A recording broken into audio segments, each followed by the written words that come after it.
The year may have begun under the cloud of trade tensions, fresh geopolitical events, and lingering doubts over stretched AI valuations. But markets are clearly not in the mood to slow down. US equities have pushed to fresh record highs yesterday, with many global indices around the world hitting fresh record highs as well. But we see today that the leadership within the rally may start shifting. Metals are firmly in focus, supported by supply disruptions. Cyclicals see further inflows, while tech is showing signs of fatigue after years of outsized gains. A softer US dollar and expectations of rate cuts later this year from the Fed continue to underpin, on the other hand, the broader risk backdrop, but investors also grow more selective and rotation trades gather momentum. So, welcome to Swissquote's Daily Market Talk. I'm İpek Özkardeşkaya. We are January 7th, and everything I'm going to say in this video are based on my own opinions and analysis, and this is not financial advice.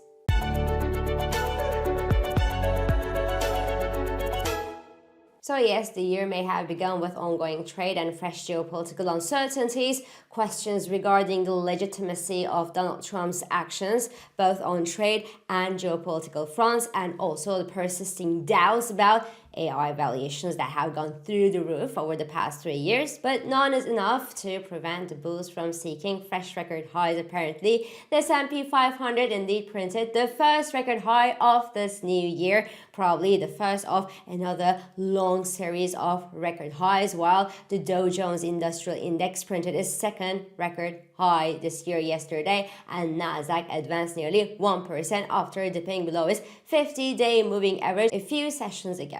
Now, in the aftermath of the Venezuelan operation from the US, we can say it, the market's reaction has been overall muted to the risk and positive for a handful of sectors, including oil and defense stocks, rare earth metals due to the possible retaliation from China, Bitcoin on a 600,000 plus shadow reserve that Venezuela is believed to be sitting on, and also precious metals with inflows probably beyond safe haven intentions, given that investors barely stressed over Maduro's capture last weekend. So what's next? Well, the first Venezuelan risk is now behind us, but the message is clear. The US will unlikely stop here. Relations with NATO and Europe are at jeopardy over Greenland, and that's a good reason actually to keep and eventually to strengthen exposure to defense stocks. STOXX Aerospace and Defense ETF for Europe kicked off the year with a 7% jump, and there's probably more room to run for this ETF this year.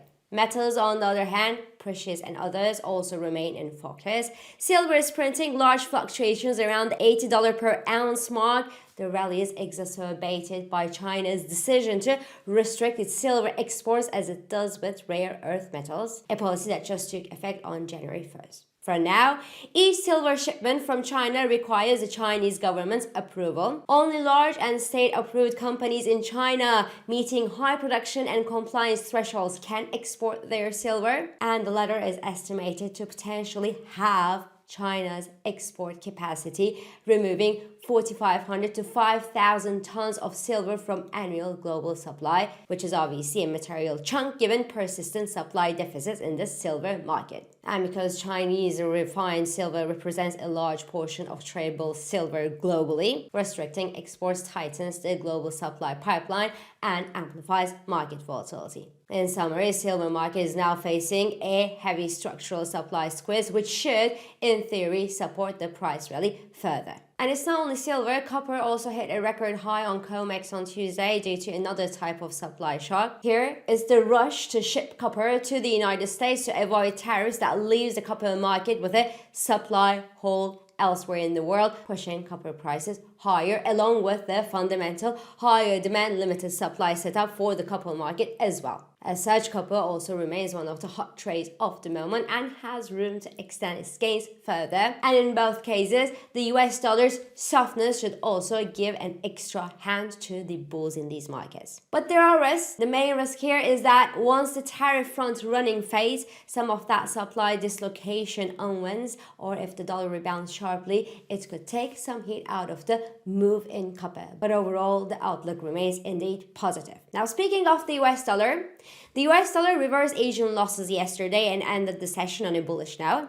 It's down in Asia this morning again, but it looks like the East and the West can't really agree on a direction these days on where the US dollar should be headed. In the absence of a major macroeconomic driver for the US dollar, I believe that a part of the move yesterday was explained by the softer than expected inflation and PMI numbers released yesterday in Europe. Looking at the numbers, we can say that the ECB appears to have taken control of inflation in the Eurozone. The aggregate CPI inflation is expected to have slowed to 2% in December. That's due this morning. And from here, any slowdown in economic growth in Europe could eventually revive need for further support from the European Central Bank, and slowing price pressures could give the European Central Bank a greater room to act. That's what sent the euro-dollar below the 117 mark at yesterday's trading session, and the pair is consolidating near that level at the time I'm talking here this morning. A bit further, in Australia, inflation hit a 3-month low in November, but the Aussie dollar is rising nonetheless this morning on the back of firm metal and energy prices that bring capital in. And elsewhere, the technology appetite is weaker this morning in Asia. The memory chip makers are pulling back this morning after strong gains in the first few sessions of the year.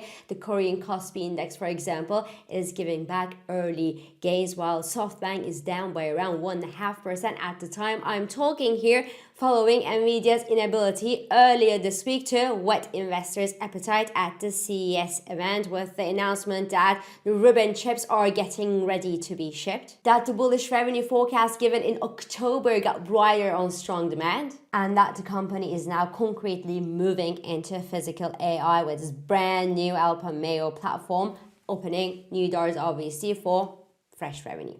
Allows investors remain focused on high valuations, too much and leverage investments, and circularity of the AI deals. Like say I just closed a 20 billion funding, for example, and Nvidia is one of the backers. So overall, it starts feeling that the good news are no longer generating the kind of euphoria we got used to over the past 3 years. The technology rally is indeed giving signs of fatigue, supporting this rotation trade that's luckily also boosted by the geopolitical headlines since a couple of days now. As such, the technology pro-European and British indices started the year outperforming the technology-heavy US peers, and there is probably room for a further catch-up due to lower valuations in Europe and in the UK and the cyclical nature of these indices compared to the US. Zooming out, the macroeconomic backdrop remains supportive of stocks overall. The Federal Reserve is expected to cut the interest rates a few times this year, and the falling inflation elsewhere than the US is also supportive of central bank dolls elsewhere in the world in other locations. This week, the US will reveal its latest jobs data, with the ADP report expected to print less than 50,000 job additions last month.